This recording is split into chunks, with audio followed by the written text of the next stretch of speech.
Well, welcome to Security Guy Radio at ASIS 2016. What's your name, sir? My name is Chris Hertig. And what are you with? Well, I'm retired. I was a college professor for 28 years, and now I'm retired, and I do writing and pestering. I'm known as the pester professor. I get people to do things, to write things, and so forth. Right. And Get I've people worked, to think. Yes. Yeah. Oh, we have a need for that. Right. I do a lot of work with the International Foundation for Protection Officers. We're a non-profit corporation, educational corporation we're very passionate about teaching and training and professionalizing the forgotten soldiers in the invisible empire of criminal justice, i.e. security officers. Right. They need to be professionalized. There can be no homeland security without good security officers. And the needs, particularly because of violence, and the needs because of changing weather patterns and population congestion, Right. And so forth, is just making this greater and greater. We need trained security officers. Well, I travel around the country a lot. I used to work for a couple of guard companies, and one of them had some national accounts around the different states. And, occasionally we want to do business in a state, and we had to go look up all the rules, right? And I'm looking up Kentucky. I want to maybe do business with GE, big manufacturing plant down there. Well, guess what? I didn't need to have a guard company license. There was no standards for guard companies. I just had to have a business license, right? And for guards, I think you just had to register, but it really wasn't anything formal for training. I was really surprised that it's so different around the country. I think this is one of the problems in the education process, is that we don't have a standard, just a minimum standard in requirement for some of these guys. California has some high requirements, but you know what? I've seen the implementation, and it doesn't always go as well as it says in the book. It looks good on paper, right? But these guys aren't trained, and I feel sorry putting them out there. And I've deployed and hired thousands of guards, literally, at Fox and Disney and a few guard companies and stuff. And I see the problem across the board. What do you think the number one resistance is to this? I used to think it was money, but I don't think it's money. You're absolutely right. I thought that it was money, and then I got a little bit smarter, and I realized that a lot of times it was ego. Okay. Security director comes in, and they were going to do. I'm going to do my own training program. Right. I used to be a nuclear security training administrator, and I'm here to tell you, you're not going to do it. You don't have the time or the expertise or the resources to do it. Yeah, it's a full-time endeavor. Full-time. And teaching's a whole different thing than just managing. Whole different thing, right? The problem with teaching is the problem with anything. We look at it and we don't see the whole thing.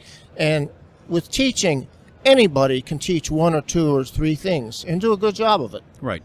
But when you got to teach a bunch of things, it's a different ballgame, a totally different ballgame. And get people to retain it. That's the trick. Absolutely. Yeah. Absolutely.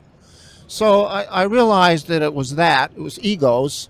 And now I think it's even greater. I think it's an incredible degree of discrimination against security officers. It's prejudice and discrimination. They have a bad image, like the police now do, unfortunately, right? And police didn't used to have that. And the guards have always had that. And I've always found sometimes that the guards are treated poorly by law enforcement, which should be their first ally, by the way, right? Yes. Because they're helping them, right?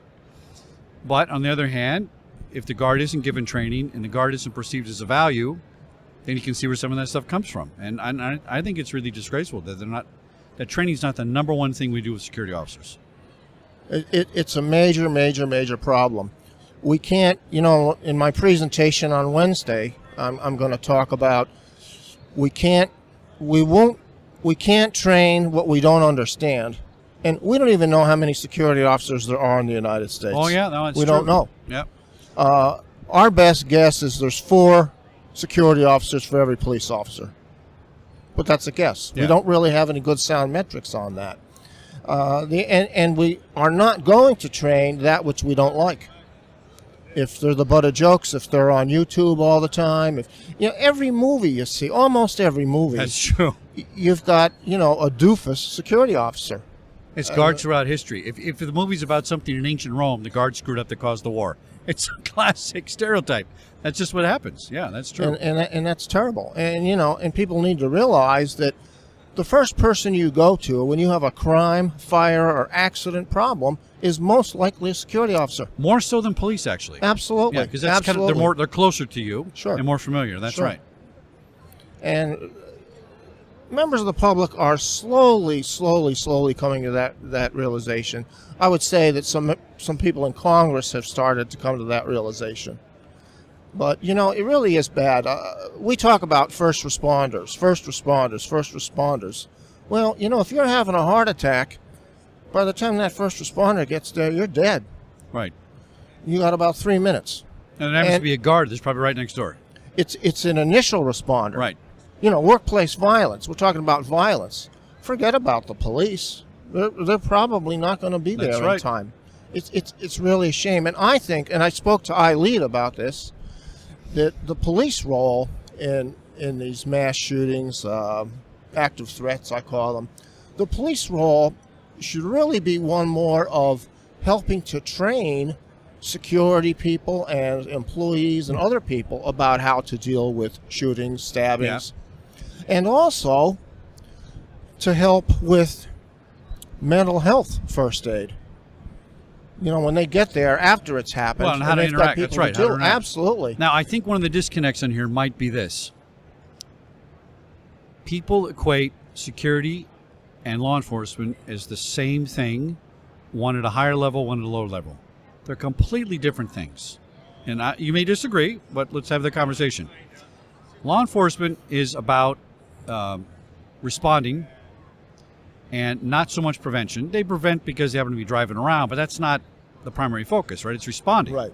And security is really about a prevention model and less of a responding model because they can respond to a certain degree, then they have to pass it off. But they are first observers and first responders, like you said. Well, no, you call them first... Initial responders. Initial responders, yeah, even before the first responder. Right. Phil Purpura calls them the real first responders. That's right. But I don't want to aggravate people. Let's just call them initial responders, even though Phil's a great guy. So, I think that part of this issue is that there's this prejudice, so to speak, like you're talking about, because, you know, those aren't cops. Nobody said they should be. We aren't training them that way. We don't want them to respond that way. All right? So what's the beef? Does law enforcement own security? Because I got to tell you, a few people I know in the FBI that run some corporations can't find their ass with both hands and a flashlight when it comes to security, okay? Right. But they're great law enforcement officers. Right. Totally different thing. Do you think there's a component there that if we split that idea, we might have a better chance of educating and making that a separate profession? It's so mixed up with security and police that it's the same thing, and it's just not the same thing. Well, I think people have to realize that there are some key differences, but I think that really we should look for our similarities and share, because, for instance, a police department can probably do a great job of teaching a security department how to control traffic. That's correct. You're right. Could. I mean, and they could teach them investigation. There's certain things that they can't teach them. And I really think that both can learn from each other. Yeah. I really do. You know, and it's an interesting thing, too, because most police officers have been security officers earlier in their career. And a lot of people say that that's kind of a good career progression, because in security you have to be the iron fist in the velvet glove. You must be a master diplomat. Right. And in policing, maybe not quite as much. Well, if you were, you tend to go home more. Right. If you can mix those two. And there's some logic to that. Yeah. So I think both. I think you can learn from each other, and I think security has to be more reactive, and I think policing can be more proactive. Right. I've been saying that for years. Yeah. All the technology, we kind of get lost in the human component, and in the end, it's all about humans. Oh, absolutely. Yeah. Cameras can only do so much. Did you see the robot walking around here? That's kind of cool. The Ally Barton RoboGuard or whatever it was. Right. I think they think that's going to replace guards. They got another thing coming. Chris, thanks for coming on Security Guy Radio. Sure. I appreciate it. You got a website or how we can get hold of you? Yes, ifpo.org. Great. Thanks for coming on the show. Appreciate it. Thanks. Very good.